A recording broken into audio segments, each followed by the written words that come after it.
Ilustríssimo senhor Luiz Antônio Barbakov, muito digno vice-prefeito desta cidade, ilustríssimo senhor Celso Fiorese, muito digno presidente da Igreja Câmara de Vereadores, digníssimas autoridades presentes e representadas, excelentíssimas senhoras, excelentíssimos senhores, queridas irmãs, queridos irmãos espíritas, jovens, caras amigas e amigos que nos acompanham através da tvc.com, nossos votos cordiais de muita paz. Allan Kardec, o egrégio codificador da doutrina espírita, asseverou com propriedade que fé inabalável somente o é aquela que pode enfrentar a razão face a face em todas as épocas da humanidade. Fazia 400 anos que a boca profética silenciara as suas mensagens dirigidas sempre a Israel.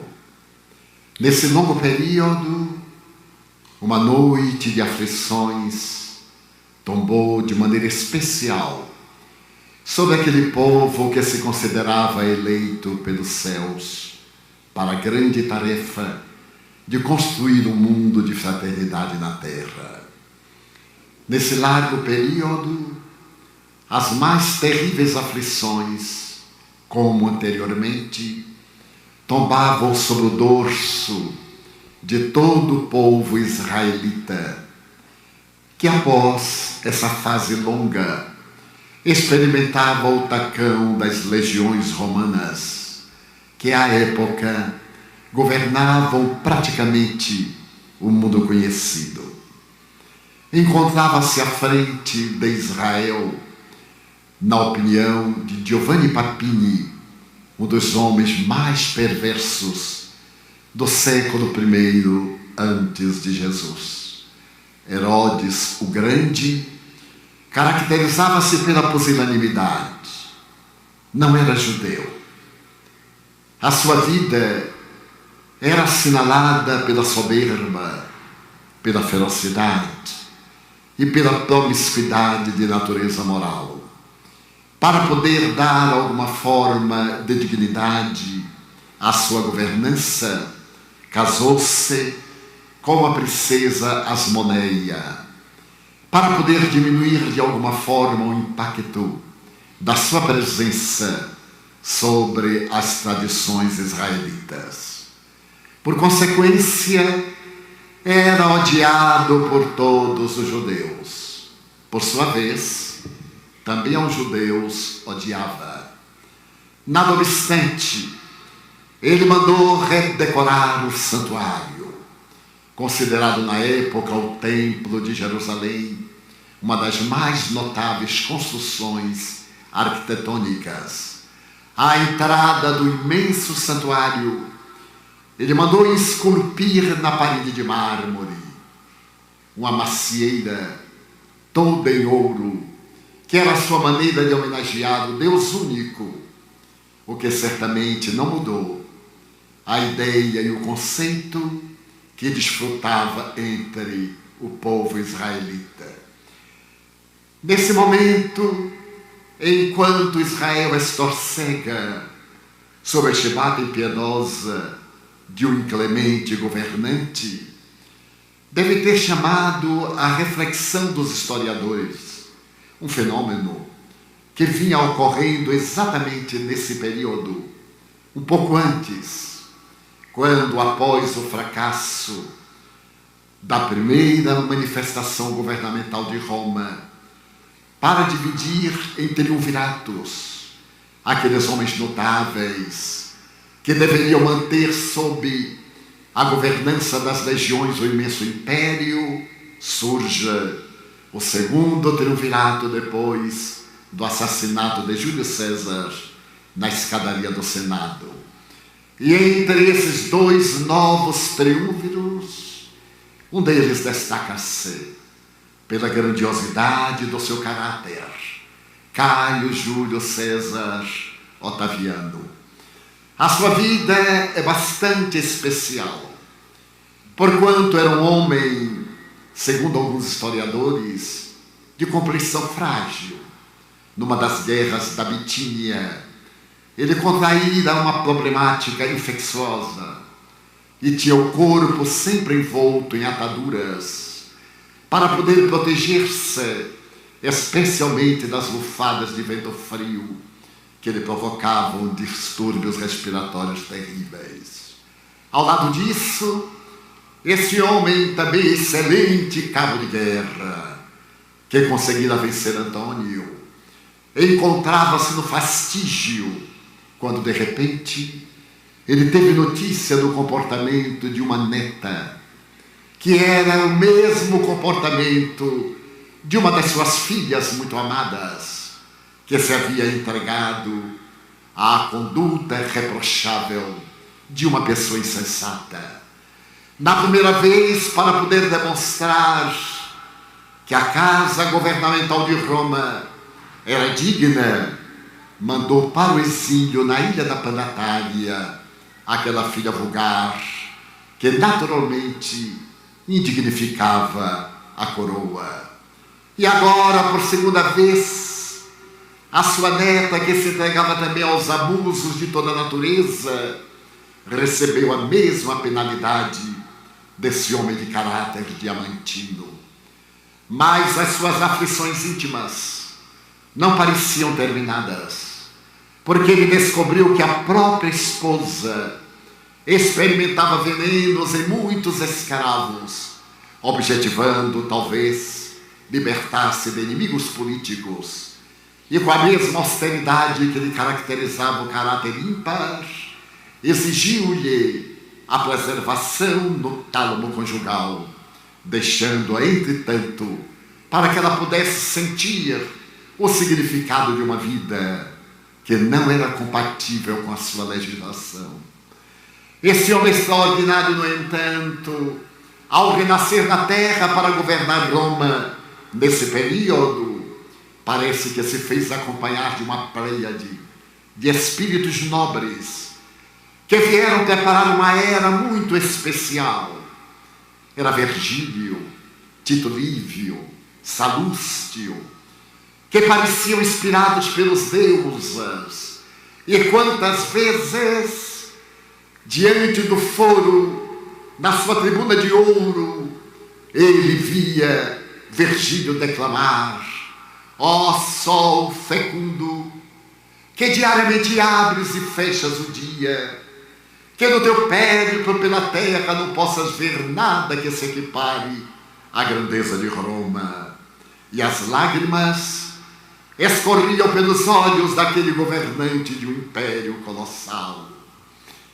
Ninguém sabe explicar o que ocorreu, porque antes desses poetas, Roma havia experimentado a presença das armas, dos grandes comandantes, e a terra vira passar Alexandre Magno, acompanhara também Ciro, rei dos persas, e quantos outros que submetiam as nações em guerras vergonhosas, destruindo-lhes as cidades e queimando os campos para que não produzissem pão para os miseráveis vencidos.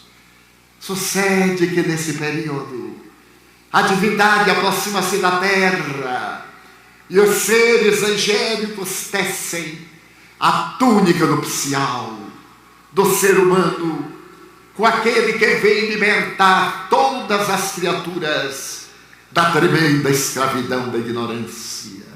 É desta forma, portanto, que irá nascer em uma gruta modesta de calcário aquele que é o Senhor do mundo e se embosca na indumentária material em uma noite fria, sob o céu de turquesa, salpicado de estrelas e com uma lua pálida, ante os animais domésticos e a expectativa da natureza. Jesus veio à terra, abandonando por um momento o sólio do Altíssimo, para poder demonstrar a grandeza do amor. É a primeira personalidade histórica a falar a respeito do amor como dantes nunca se houvera abordado a questão. Vale a pena recordar que mesmo nos vultos históricos do passado, Lao Tse, Fourier, Confúcio tiveram a grande preocupação com a sociedade. Se formos ainda mais atrás, a Pedra de Roseta, apresentando o primeiro código legal da humanidade, não tem oportunidade de falar a respeito dessa mensagem de que Jesus foi o modelo, é o guia da humanidade, porque a vivenciou até o momento in extremis, na cruz de vergonha, que ele transformou em duas asas como ponte na direção do infinito. Se recordarmos, por exemplo, de Sakyamuni, o Buda, ele terá a oportunidade de nos convidar à compaixão, ao caminho do meio. Moisés cantará também o Decálogo, que recebe entidades venerandas no Sinai, mas ele não tem a oportunidade de penetrar na grandeza do amor, embora se refira quanto à necessidade de amar a Deus acima de todas as coisas, amar ao Pai e à Mãe. Mas Jesus veio e revoluciona o pensamento filosófico da humanidade, embora a sua doutrina tenha a alma do idealismo socrático-platônico, aureolada pela presença inexcedível do amor.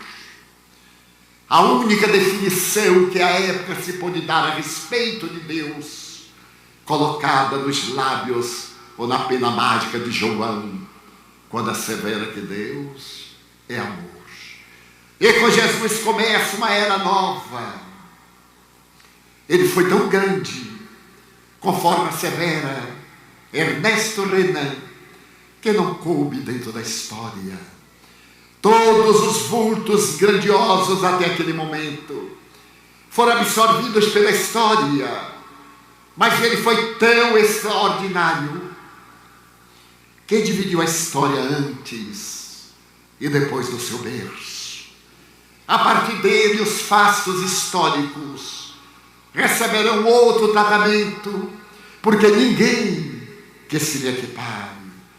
Aquele homem que nasce na manjedoura modesta e se despede dos companheiros numa cruz, numa tarde ensolarada transformada num caos, por tempestade que irrompe inesperadamente, volta em uma madrugada tomada pelos perfumes das rosas de Sharon, para demonstrar a grandeza da vida e realmente confirmar que a morte nada mais é do que a mudança de vibração emocional.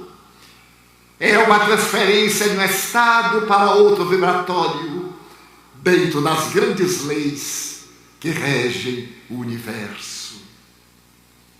Ninguém que se o equipare, porque Jesus é a luz do mundo, e a sua é a mensagem que deverá ficar perpetuada na história para todo sempre. Mas o que fizemos dessa mensagem extraordinária, depois do seu holocausto, da ressurreição, do apostolado de Paulo, de Pedro e de todos aqueles que saíram divulgando a mensagem pelos mais variados recantos da terra conhecida? Nós chegamos ao segundo século e vamos encontrá-la ainda assinalada pela pulcritude do grande pastor. A herança da escola neoplatônica de Alexandria, fundada fazia 150 anos, ofereceu como legado homens extraordinários que aderiram ao pensamento de Cristo, como Orígenes, Tertuliano, Eusébio, Proclus. Mais tarde, a figura notável do bispo de Hipona, que irá coordenar o pensamento dentro das primeiras manifestações de natureza teológica, de alguma forma estreitando o pensamento gigantesco do mestre, que não podia ficar subordinado a determinadas imposições legais ou de natureza teológica. Agostinho de Hipona levanta-se para poder apresentar a necessidade de padronizar o pensamento ético de Jesus. E a partir do século IV, com todas as heresias anteriores, culminando por volta de 552, com o segundo concílio ecumênico de Constantinopla, e a declaração de que as doutrinas de Orígenes eram heréticas, a reencarnação é retirada do cristianismo pelo Hipátia de Justiniano, imperador do Oriente, atendendo às necessidades atormentadas de sua mulher, que ele retirara do prostíbulo, e que antes de morrer, em 548, solicitara-lhe que retirasse da doutrina cristã a encarnação, porque ela não estava disposta a voltar à terra para resgatar o crime hediondo de haver mandado assassinar as suas companheiras de bordel, porque se jactavam de que uma meretriz era então a grande imperatriz do Oriente. A partir desse momento, o pensamento cristão parece sossobrar do oceano das paixões humanas, já um tanto marcado pelo Edito de Milão, de 13 de junho de 313, quando Constantino programou a tolerância para o comportamento cristão. Santo Eusébio teria ocasião de dizer: enquanto os cristãos eram mártires, a doutrina era pura, florescia, encantava as almas. Mas depois que deixaram de ser perseguidos e começaram a receber as facilidades terrestres, olvidaram a porta estreita e adentraram-se pela porta larga da perdição, deixando marcas vergonhosas que a noite medieval que se estabelecera na terra se encarrega de atrasar a cultura e o pensamento por quase 1000 anos.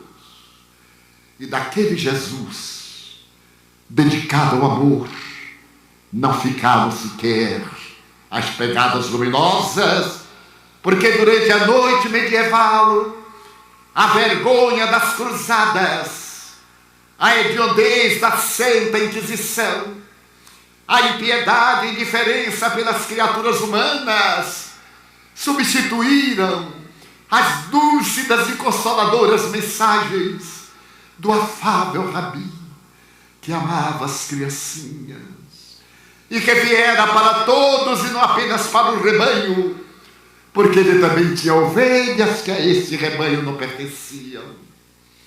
Nada obstante, a misericórdia de Deus, para que não ficassem totalmente apagadas as palavras do inolvidável Rabi, fez que mergulhassem nas trevas medievais a figura inolvidável de Francesco Bernardone, il Poverello, que hoje, dia 4 de outubro, segundo os melhores historiadores, evocamos a sua desencarnação na Porciúncula. Mas também fez que viesse à terra uma Teresa d'Ávila, o São João da Cruz, um Pedro de Alcântara, para que respingassem na noite imensa as estrelas dos céus, falando sobre a misericórdia de Deus e a compaixão. Até que Lutero, no século XVI, se levantasse para profligar contra a imoralidade da venda, das indulgências, e através do seu protesto abrisse espaço para que o Evangelho pudesse ser restaurado e alcançasse o mundo e os corações, o que certamente não conseguiu, por causa também da sua Inquisição, quando, apoiado pelos príncipes alemães, que maltratavam o poviléu, que desrespeitavam os direitos à terra e perseguiam os agricultores, experimentando Lutero as perseguições inclementes, irá bradar: matem também a todos os inimigos, conforme excelentes historiadores da atualidade. E a mensagem que parecia candidata a libertar as consciências humanas novamente mergulha no caos das criaturas humanas. A renascença italiana tenta restabelecer na terra a beleza, trazer a poesia, a arte, a música, aquelas doutrinas que faziam parte da cultura greco-romana do passado. E quando de Alba, depois da Contra-Reforma, o século XVII, nasce no ano de 1623, na França, Blaise Pascal, esse notável espírito que foi um gênio aos 4 anos de idade. Alguns historiadores e biógrafos dizem que ainda nesta infância, do seu quarto de dormir na parede, Pascal procurava decifrar e logrou até a 34ª proposição de Euclides, sem nunca ter lido livros, nem ter tido qualquer mestre. Esse místico e um dos pais da matemática moderna, portador de uma visão transcendental, deixa também o legado da sua fé cristã, da célebre obra Les Pensées, os pensamentos. E ao desencarnar em 1662, com 39 anos apenas, ele deixa um legado de uma frase memorável que nos chama a atenção nesse momento de crueza, de desafios da sociedade contemporânea. Assevera Blaise Pascal: a sociedade encontra-se em uma situação difícil neste momento, numa encruzilhada. De um lado, le prix de géométrie, a razão, a lógica, esse espírito do discernimento. Do outro lado, le prix de finesse, que nós traduzimos como gratidão. E que é necessário que esses dois espíritos caminhem lado a lado para poderem lograr a sua perfeita união, le prix de cœur, o sentimento profundo do coração. Porque se a sociedade descuidasse de le prix de finesse, as criaturas humanas devorar-se-ão. O século XVII é exatamente o século que assinala uma grande mudança histórica, quando os grandes pensadores Hobbes, Gassendi e Locke propõem a separação entre fé e investigação à época empírica. É necessário abandonar qualquer tipo de crença religiosa para poder investigar a criatura humana, para entender a origem do cosmos. Naqueles dias, o sistema heliocêntrico saía da ignorância medieval. Galileu Galilei havia demonstrado que a Terra era móvel e girava em torno do Sol, que era o rei com o séquito à sua volta. Outros pensadores haviam estabelecido a realidade da necessidade de uma postura, como Lord Bacon, ao proferir: Uma filosofia superficial leva a mente do homem ao materialismo. Uma filosofia profunda leva a mente do homem à verdadeira religião. Mas esses pensadores, agora assessorados por outros tantos, restauram o atomismo grego. Era necessário pensar-se em termos de átomo, porque o conceito criacionista da lenda de Adão e Eva naturalmente não atendia mais às exigências de l'esprit de geometria. E exatamente aí começa a revolução. Ressuscitada a doutrina de Leucipo, Lucrécio e Demócrito, naturalmente o pensamento científico desvia-se, deixando à margem as ideias notáveis de Sócrates, Platão, Aristóteles, coroada pela vida de Jesus.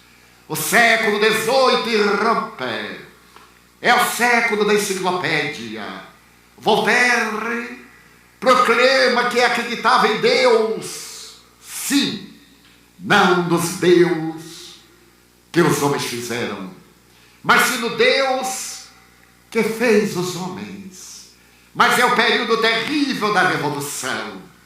A Revolução de 1789 deseja destruir o poder dos Bourbons em França, dos Capetos, e ao mesmo tempo apagar as marcas religiosas, criando um novo calendário e deixando para trás toda e qualquer denominação que evoque as reminiscências da fé arbitrária e dominante. É nesse período que no dia 23 de novembro de 1793, em Notre-Dame, um simulacro de procissão sai carregando aos ombros uma jovem bailarina do Teatro da Ópera, Candeio, que representava a deusa razão. Fazia pouco ali mesmo, no púlpito de Notre-Dame, Jean-Gaspard Chometré teria a ocasião de dizer: Deus morreu. A França que pensa não tem necessidade de Deus. O nosso Deus é a razão. E ali diante de mais de 15 mil pessoas que ovacionavam Candeio, começam as arbitrariedades de um materialismo agora que é derivado da velha doutrina atomista, mas que irá produzir frutos muito amargos na sucessão da história. Nesse período, narrou-me Chico Xavier, o abençoado apóstolo da mediunidade, que naqueles desvarios de arrebentar os santos, os altares, as igrejas, que pareciam a manifestação terrível das doutrinas religiosas de antanho, nos arredores de Paris, estava o modesto jardineiro da pequenina igreja, quando chegaram os representantes do povo para poder invadir a igreja, arrebentar os altares e dali retirarem tudo o que significasse memória da religião até então dominante. E quando chegaram soberbos e presunçosos, pediram ao jardineiro para que abrisse a igreja. E ele, na sua humildade, dobrou-se sobre a enxada que removia a terra e perguntou: a que vindes? Nós vimos apagar os sinais de Deus. E aquele homem modesto perguntou na simplicidade da sua grandiosidade moral: e cadê as escadas? Onde estão as escadas? Ao que perguntaram os prepotentes: para quê? Para vós apagardes as estrelas. Porque os sinais de Deus mais poderosos são aquelas estrelas que brilham muito além da nossa imaginação. E de fato, porque logo depois, no ano de 1802, após as grandes vitórias, o Corso firmava a segunda concordata com o Vaticano, trazendo Deus de volta à França, através da vergonha de um decreto governamental. E no dia 2 de dezembro de 1804, naquela mesma gloriosa catedral gótica, quando o Papa Pio VII se levanta e o coral de 200 vozes canta pompa e circunstância, especialmente criada música para aquele momento, diante do imenso altar, no estrado coberto de veludo vermelho, e o Papa ergue a coroa que traz em cima de uma almofada de veludo. O grande corso levanta-se e, quebrando o protocolo, arrebata a coroa, autocinge-se para demonstrar quanto odiava a religião dominante. E ato contínuo coroa Josefina como imperatriz. E como se a vergonha que o Papa Pio VII, especialmente convidado para o ato, acabava de sofrer, Napoleão manda encarcerá-lo sem a menor consideração. E a terra parece tremer, porque naquele ano de 1804, 2 meses antes, reencarnava-se na terra uma das estrelas da noite medieval, a figura impoluta de um homem que fora queimado pelo concílio de Constância, Jan Hus, que, segundo a tradição do mundo espiritual, quando se encontrava à tábua oposta às labaredas, começaram a crepitar. Ele acompanhou uma mulher que trouxe uma acha de lenha e jogou no fogaréu. E ele então disse: sanctas, humildade, aquela humildade santa e aquela ignorância maior, sensibilizaram Jan Hus. E quando as labaredas começaram a queimar o corpo através dos tecidos agora em chama, e a fumaça já o sufocava, ele teria dito com uma severo espírito Viana de Carvalho: vós hoje assais o pato, porque no idioma tcheco-eslovaco, que era da época, Rus significa pato, ganso. Mas dia virá que o cisne de luz voará tão alto que as vossas labaredas não alcançarão. Era o dia 3 de outubro desse ano de 1804 em Lyon, quando se reencarna esse mesmo espírito de Jan Hus na figura portentosa de Hippolyte Lyon de Isaac Rivail, cuja data de aniversário, 209 anos, celebramos no dia de ontem. Que curioso! Nasce Allan Kardec no dia 3 de outubro e desencarna no dia 4 Francisco de Assis. Era Le Prix de Finesse em São Francisco e Le Prix de Géométrie em Allan Kardec, fazendo Le Prix de Cœur, esse sentimento do coração. E será exatamente esse menino que depois de Verdun, ante a grandeza intelectual e moral de Pestalozzi, irá para Paris para levar um método extraordinário do eminente mestre, quando a humanidade estorcegava neste século XIX, entre a invasão das ideias destrutivas, numa Paris que era cidade-luz e que recebeu o espólio da filosofia materialista de Schopenhauer, com seu imenso pessimismo, que teria a ocasião de ver o delírio de Friedrich Nietzsche, quase no fim do século, com seu assim falava Zaratustra, matando novamente Deus, que sempre ressuscita das cinzas, dos escombros como Circe, para pairar acima da pequenez humana no infinito nos seus penetrais.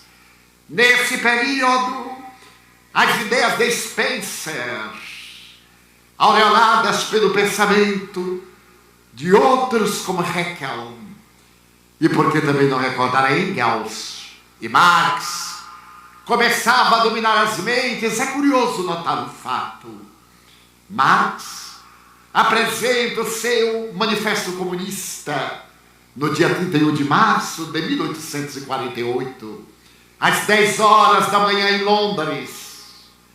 E nesse mesmo dia, ao entardecer, no outro lado do Atlântico, em um pequenino lugar do estado de New York,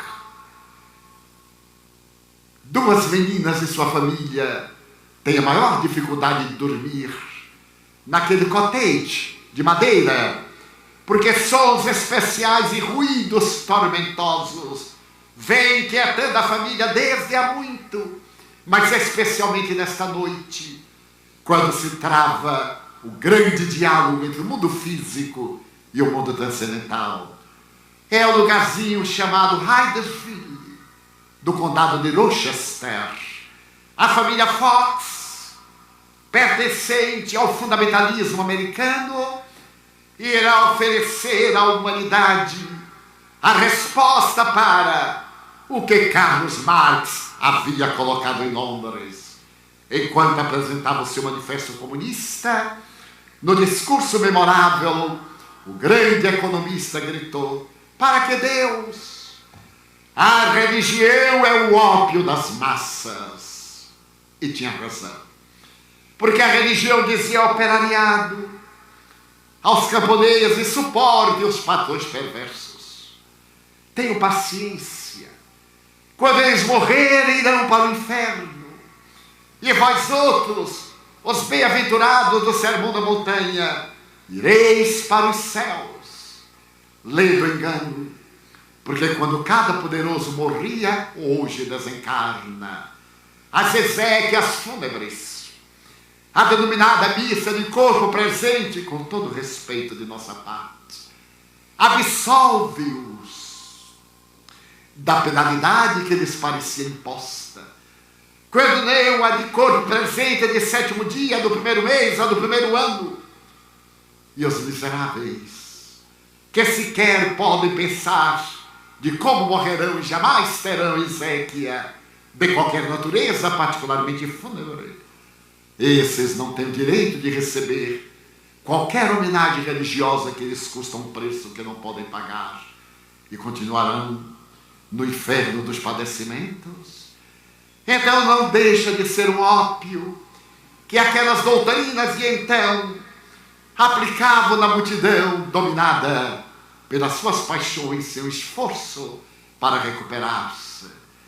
E é exatamente nesse dia que o mundo espiritual desce à terra com mais vigor, porquanto alguns nobres espíritos já estavam reencarnados para constituírem a grande elite da codificação espírita, trazendo de volta à terra o Consolador, não o solucionador dos problemas humanos, mas aquele que enxuga as lágrimas, os suores e aponta o caminho para que se possa transformar cada criatura auto-iluminando-se com a achote sublime da palavra de Jesus. E será a partir de Hydesville que esses fenômenos viajarão para Southampton, depois viajarão da Inglaterra para a França e serão assistidos pelo mestre, por le professeur Rivail, até que ele, a 18 de abril de 1857, apresenta o livro dos Espíritos, inaugurando nos tempos modernos a era do Espírito imortal. O livro dos Espíritos vem com uma filosofia que consegue elucidar os enigmas do pensamento, matar as velhas interrogações, responder aos quesitos que Édipos, na estrada de Tebas, atender à esfinge, ao lhe perguntar quem é que, pela manhã caminha em 4 patas, ao meio-dia em 2 e ao entardecer em 3. E Édipos responde que é o ser humano, engatinha, é bípede, e no peso dos anos apoia-se no bordão, no bastão para sobreviver.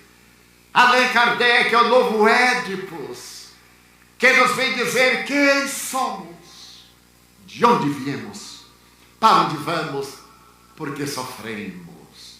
As 3 interrogações, até então sem respostas, E o Espiritismo desdobra a sua proposta luminífera sobre a terra, consolando e guiando as almas que têm sede da verdade, que padecem na escuridão e encontram agora a sua estrela polar na condição de guia. Logo depois, em 1861, apresenta o mais notável tratado de natureza paranormológica de que se tem notícia, o Livro dos Médiuns, estudando a peregrina faculdade humana de entrar em contato com o mundo transcendental, esse mundo espiritual no qual nos encontramos mergulhados, nada obstante a indumentária carnal. E em 1864, a imitação do Evangelho segundo o Espiritismo, cujo Sesc centenário estaremos celebrando a partir de janeiro do próximo ano. E nesse livro inolvidável, o insigne mestre coloca como prefácio a mensagem grandiosa do Espírito de Verdade, quando diz: os Espíritos do Senhor, que são as virtudes dos céus, qual imenso exército que se movimenta ao receber as ordens do seu comando, espalhando-se por toda a terra, assemelham-se a estrelas cadentes que vêm iluminar os caminhos e abrir os olhos aos cegos. Eu vos digo em verdade, prossegue, que são chegados os tempos e que todas as coisas hão de ser restabelecidas no seu verdadeiro sentido, para dissipar as trevas, confundir os orgulhosos e naturalmente glorificar os humildes. As grandes verdades descem e o Espírito de Verdade convida-nos, aos homens e às mulheres, para que nos deixemos dominar pelas palavras sublimes do Evangelho de Jesus, que Allan Kardec terá a oportunidade de analisar nas 5 partes de que se constitui, primeiro, os atos naturais da vida de Jesus, as profecias, os milagres, as palavras que serviram de base para a teologia católica e a mensagem moral. Ele deixa mais os 4 primeiros desígnios ou paradigmas para poder dedicar-se à lei moral, que é a lei que vija no universo. Ele nos apresenta Jesus de volta para atender às necessidades do mundo, para poder consolar os corações, e repete as dúlcidas parábolas inolvidáveis do bom samaritano, uma das mais belas lições de psicologia de todos os tempos. Aquele samaritano detestado, socorrendo aquele judeu que havia sido assaltado no caminho da vida, qual ocorre com todos nós, que foi menosprezado pelo sacerdote da sua casta, pelo levita da sua tradição, e recebe nas mãos desse detestado, abjeto, a dúlcida carícia de ter minoradas as suas feridas, lavadas com unguento e com vinho, ser colocado na sua animalia, levado à hospedagem, e como se não bastassem todas as carícias e recompensas, esse estranho samaritano diz ao hospedeiro: aqui estão mais 2 denários. 2 denários, moeda que corresponde à dracma, e que valeria hoje, segundo alguns especialistas, cada um denário R$4,15, e que era normalmente o pagamento de um dia de trabalho de algum servidor. E deixo-os, porque se for necessário na minha volta alguma despesa extra, eu aqui estou para regularizar. que desceu de extraordinária misericórdia, de bondade, de sabedoria. Mais tarde teremos a oportunidade de ver a doutora Elizabeth Kübler-Ross, assinalando que nós deveremos naturalmente atender a criatura, mas acima de tudo acompanhá-la depois do atendimento. Não somente na hora grave da doença, mas também na adolescência, para poder evitar uma recidiva. Esse samaritano era, sem dúvida, um verdadeiro cristão. Como dirá Kardec a respeito daqueles que são espíritas pelo coração, que não conhecem a doutrina na sua filosofia, na sua experimentação, mas têm na intimidade do ser que são, através da grandeza moral do seu comportamento. Esse evangelho retorna, e em toda parte da terra as estrelas do mundo espiritual comunicam-se, convidando as criaturas à sua transformação moral como condição essencial, porque se reconhece o verdadeiro espírita pelo esforço que empreende para ser hoje melhor do que ontem, amanhã melhor do que hoje, lutando sempre contra as suas más inclinações. Que extraordinário Allan Kardec! Ele não diz que o espírita é aquele que já conseguiu o êxito da autoiluminação, mas é todo aquele que está lutando. Então sou um espírita imperfeito, sem dúvida, espírita porém que sou, pela convicção e pela conduta que tento impor-me à luz do evangelho restaurado de nosso Senhor Jesus Cristo. É esse evangelho que o Espiritismo hoje traz para atender às necessidades éticas, estéticas, morais, sociológicas, culturais, psicológicas, da criatura humana que pôde interpretar os grandes enigmas do macrocosmo, ainda em escala reduzida, que penetrou no microcosmo e pode deter o boson de Higgs, como sendo a assinatura de Deus na sua obra, mas cujo desenvolvimento moral ainda rasteja na intimidade dos pauis da sua própria existência. Mas volta Jesus, porque o Espírito de verdade, conforme podemos depreender, é o próprio Jesus, que retorna às ovelhas transfiadas de Israel, como do passado, para proclamar o período do amor. E quando vemos hoje os modernos psicoterapeutas, psiquiatras, estudiosos do câncer, proclamarem que o amor é a mola mágica da vida e é a grande solução para os problemas humanos. O amor parece que sai da velha teologia, deixa de ser uma virtude teologal para ser uma psicoterapia. Quem ama não adoece. Diz alguns notáveis estudiosos da saúde: quem ama pode ter doenças, mas se não torna doente, porque doente está e se encontra quando agasalha o ódio, o ressentimento, quando dá lugar à vingança, quando você permite o luxo de vivenciar as más inclinações. Mas quando se abre ao amor, à ternura, ao encantamento, a vida adquire um sentido todo especial.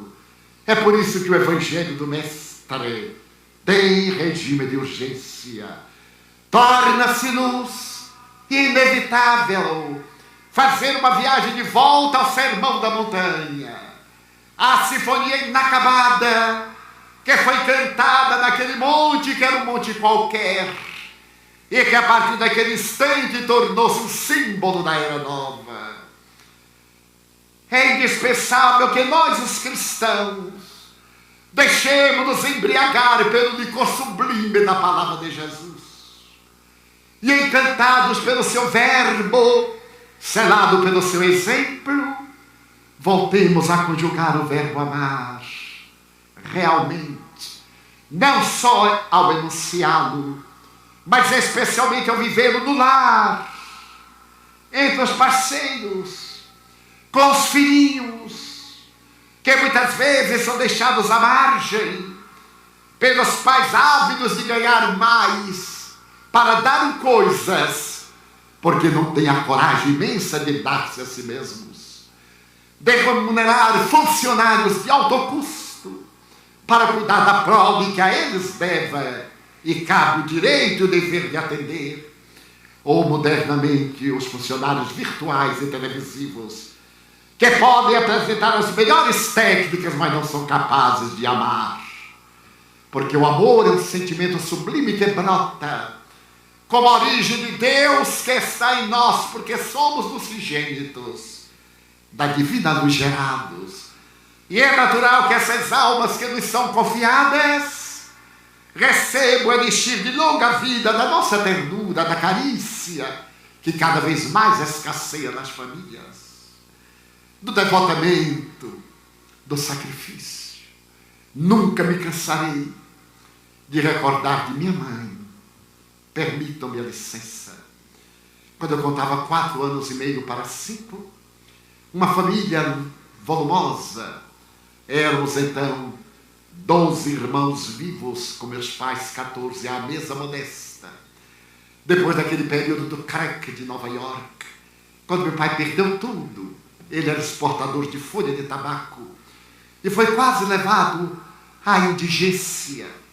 E eu vi a minha mãe estoica e analfabeta, sentada à mesa, porque eu era o filho menor, o último, ali ao seu lado, enquanto nos alimentávamos, ela tomava café negro. No máximo se permitia colocar farinha para fazer o especial mingau. E um dia, na minha ingenuidade, eu perguntei: mãe, por que a senhora não come? E ela disse: porque tomo café. E por que toma café? Porque tira a fome. E por que a senhora quer que tire a fome? Para que a comida que seria para mim fique para você e seus irmãos, que estão em fase de desenvolvimento. Eu não entendi exatamente. Achei aquilo maravilhoso. Ela não comia para que eu pudesse comer. Na minha estupidez de criança, eu fiquei admirado e agradecido, porque criança nordestina tem uma fome muito especial. Então eu olhei bem para ela, e à medida que os anos cederam, a situação mudou. Meu pai conseguiu reabilitar-se um tanto. O alimento era farto à mesa, ela também se nutria. Eu então, aos 6 anos de idade, prometi-me que toda a minha vida, durante toda a minha vida, ninguém passaria fome ao meu lado sem que eu não pudesse intervir em homenagem àquela mãe que passava fome para que seus filhos não experimentassem a rudeza da ausência do alimento. E Deus me permitiu a honra de poder estar ao lado de pessoas esfaimadas de pão, esfaimadas de luz, esfaimadas de amor, necessitadas de solidariedade, de educação, e com um grupo de companheiros estoicos, envolvemos-nos nesta revolução de l'esprit de finesse, para poder termos um dia a paz do coração.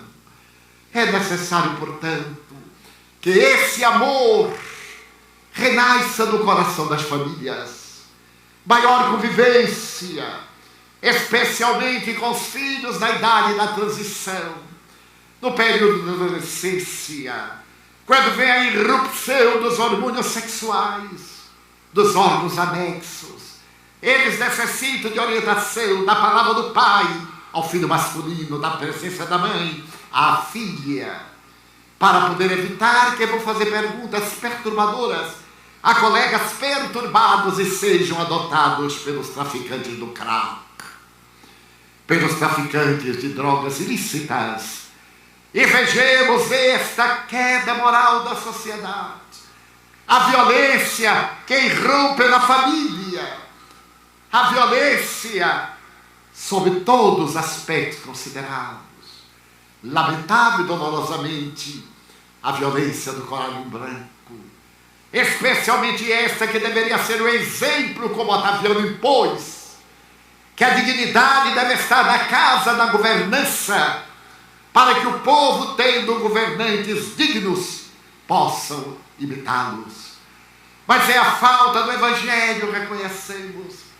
E é por isso que a Federação Espírita do Estado do Rio Grande do Sul elegeu para o seu 7º Congresso Espírita Estadual o Evangelho no mundo, o Evangelho nos corações, solicitando, como gritou o apóstolo Paulo, que nos tornemos cartas vivas, para que todos leiam em nós, em nossa vida, não escutem apenas em nossa voz o Evangelho de Jesus, nos silêncios homéricos quando formos apedrejados, na ternura imensa quando formos incompreendidos, nos testemunhos de fé, porque não esqueçamos os testemunhos dirigidos aos cristãos espíritas, não são menos impiedosos do que aqueles que celebrizzaram as feras do circo romano,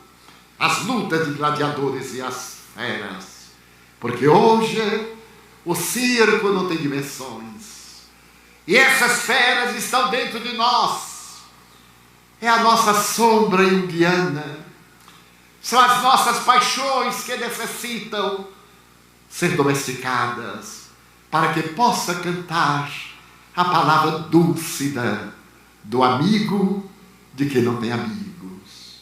Foi Humberto de Campos Espírito que escreveu pelas mãos santificadas do apóstolo Xavier, e que narraremos ao sabor da própria emotividade.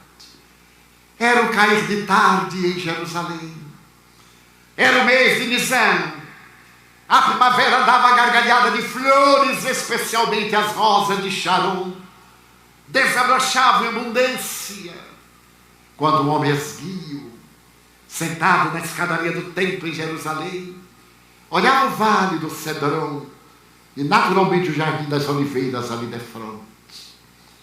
A terra apagava as suas luzes, porque o leque de plumas douradas do sol fechava-se no poente, deixando irisadas as nuvens que os braços do vento carregavam suavemente na direção do crepúsculo, quando uma jovem mulher, de aparência babilônia, passa diante daquele homem fascina-se com a irradiação que dele se exterioriza.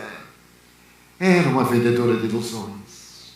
Corrige o traje, melhora os cabelos ajaezados por pedras preciosas, e dando à voz uma tonalidade de ternura, diz-lhe: Nazareno, eu sei que tu és um Nazareno.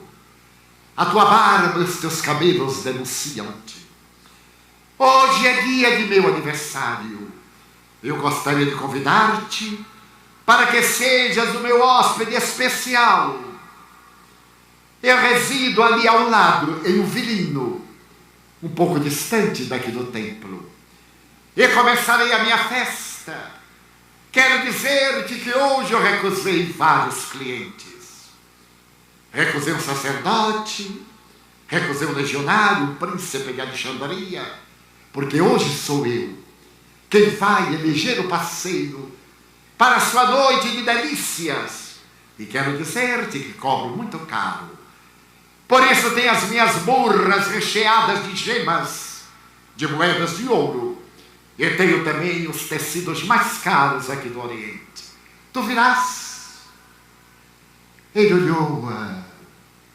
Havia nos seus olhos ternura e compaixão. Seus lábios moveram-se delicadamente.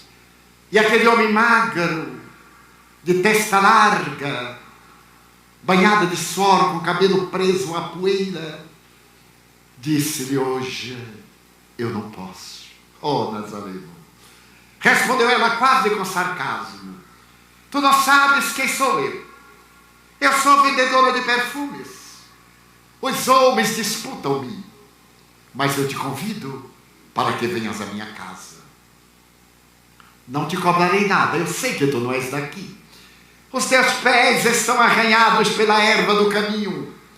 e a sudorese deteve o teu cabelo e o pó na tua face. Vem à minha casa, eu mandarei uma escrava nua bailar, e depois, com uma bacia de prata e unguento, lavarei os teus pés, e os enxugarei com os meus cabelos. Tu virás. O Nazareno olhou-a, mergulhado num doce cismar, lhe respondeu: mas hoje eu não posso. Nazareno, não sei por que tenho que te dizer isto. Eu te convido porque vejo nos teus olhos uma estranha chama, e assim procedo porque te amo. Eu nunca disse a um homem que eu amava, mas a ti eu digo: eu te amo. Vem, Nazareno, eu não te pedirei nada.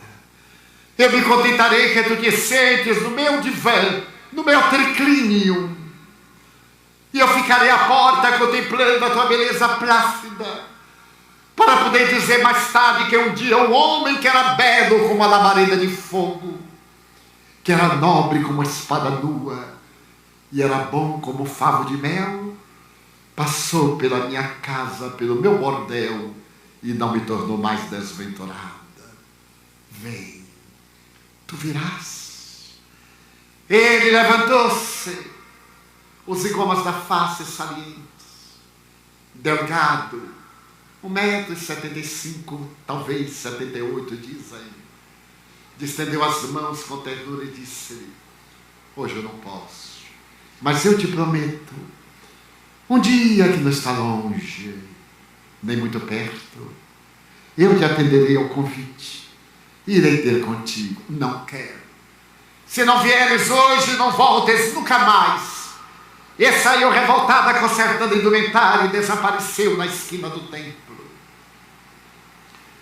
A noite caiu sem preâmbulos, e 2 anos depois, em um amanhecer do mês de Kislev, setembro, outubro, estava ele no poço de Betesda, ali nas piscinas, quando uma mulher veneranda acercou-se-lhe e falou-lhe alguma coisa ao ouvido, e perguntou-lhe: tu irás? Sim, eu irei contigo. A mulher tomou-lhe da mão, fez que ele atravessasse uma ravina, e numa cova no monte ali, a mulher disse: aí dentro, Senhor. Ele adentrou-se. O claro escuro produziu um choque no nervo luminoso, no nervo óptico. Ele estendeu as mãos e foi às apalpadelas na direção do gemido. Seus níveos dedos penetraram em cabeça marcada pelo pulso, e os cabelos largavam na ponta dos seus dedos. Ele abriu os olhos. Era um corpo que desandava odores pútridos, recurvado sobre si mesmo, que gemia e que chorava. E então ele disse suavemente: aqui estou. Daquele monturo humano levantou-se uma cabeça, limpou os olhos em 2 chagas. Oh, Nazareno belo, por que demoraste tanto? Faz 2 anos que eu te aguardo. Desde aquele momento, quando te encontrei no templo, na escadaria, eu que não tinha paz, só alegria, perdi a alegria de viver, já que havia perdido a paz. E cada noite eu colocava uma lâmpada na minha janela, para que ela iluminasse a estrada por onde tu virias, e tu não chegaste nunca. Agora é tarde, tenho lepra, foge. Se tu viesse por compaixão, foge, porque se eles souberem, te mandarão para o vale dos imundos. E se viesse por piedade, ou para comprar algum perfume, já não os tenham para vender. Vê-me, sou toda a podridão. Ele sorriu. Eu te disse que um dia eu atenderia ao teu chamado. E abaixando, ergueu-a, estreitou-a de encontro ao peito magro, E saiu a claridade do dia. A mulher arquejante, quase na agonia da morte, cobriu os olhos envergonhada dos lepromas. Com um braço ele a retinha e com o outro tirou-lhe a mão que ocultava a sua vergonha e lhe disse: não me censures. Eu assim procedo. E lembrou-se da frase dela: porque agora vejo nos teus olhos uma estranha chama e te amo. Dá-me tua alma. Se o teu corpo não serve para nada, ergo bonus pastor sum. Eu sou o bom pastor, e as ovelhas que o Pai me confiou, não as deixarei perder-se.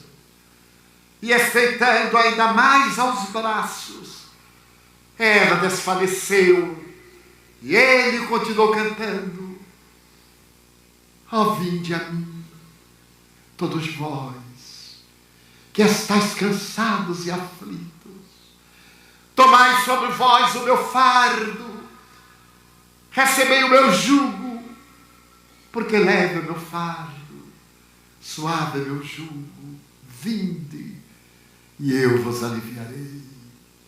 Ó Jesus, 20 séculos depois, ainda estamos na postura da pobre meretriz.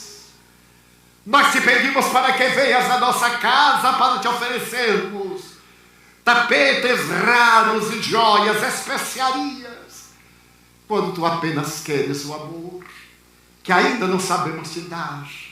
Por isso a irmã dor aloja-se-nos no coração, para que despertando possas ver nos nossos olhos, de maneira diferente e refletida, a claridade sublime do amor.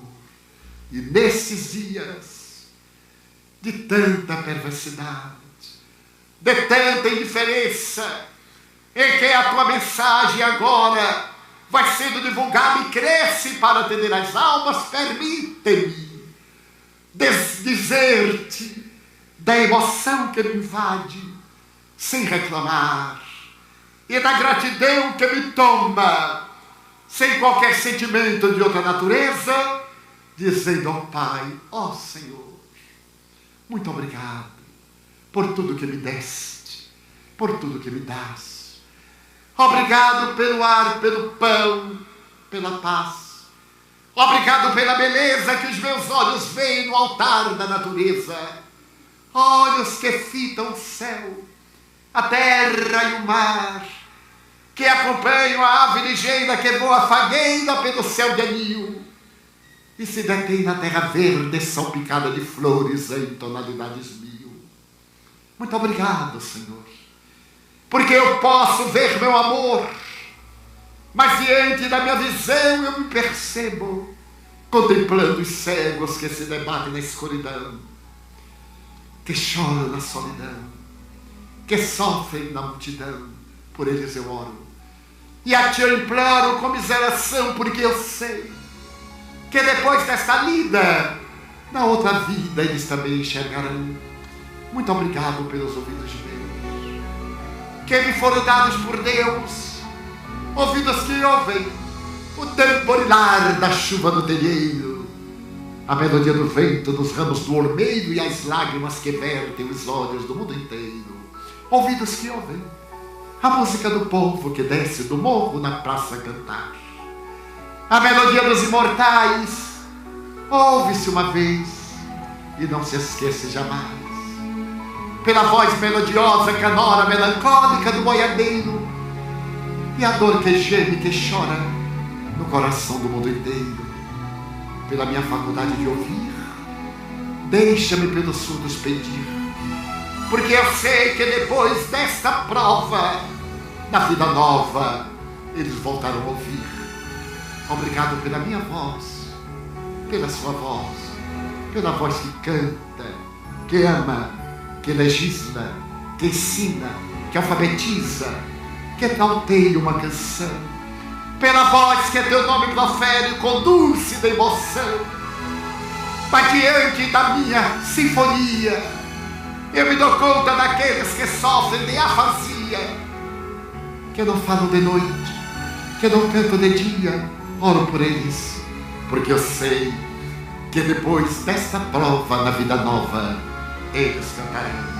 Obrigado pelas minhas mãos, mãos que aram, mãos que semeiam, mãos que agasalham, mãos de ternura que libertam da amargura, pelas mãos que apertam mãos, mãos dos adeuses, que limpam feridas, que enxugam lágrimas, suores das vidas, pelas mãos de sinfonias, de poesias, de cirurgias, de psicografias, pelas mãos que atendem a velhice, a dor, o desamor, pelas mãos que no seio embalam o corpo de um filho alheio, sem receio, e pelos pés que me levam a andar, sem reclamar. Muito obrigado, Senhor, porque eu posso bailar diante do meu corpo perfeito de quero rogar. Porque vejo na terra aleijados, amputados, marcados, paralisados, que se não podem movimentar. Eu oro por eles, porque eu sei que depois desta expiação, na outra reencarnação, eles também bailarão. Muito obrigado, por fim, pelo meu lar. É tão maravilhoso ter um lar. Não é importante se esse lar é uma mansão ou uma favela, um ninho, uma tapera, um gravado de ouro, um bangalô, uma casa no caminho, seja lá o que for, mas que dentro dele exista a presença do amor, amor de mãe ou de pai, de mulher ou de marido, de filho ou de irmão, a presença de um amigo, alguém que me dê a mão, pelo menos a companhia de um cão. É tão triste viver na solidão, mas se eu a ninguém tiver para me amar, nem um teto para me agasalhar, nem uma cama para repousar, nem aí reclamarei. Pelo contrário, direi: obrigado, Senhor, porque eu nasci. Obrigado, Senhor, porque eu creio em Ti, pelo Teu amor. Obrigado, Senhor, pela Sua atenção. Obrigado, Senhor.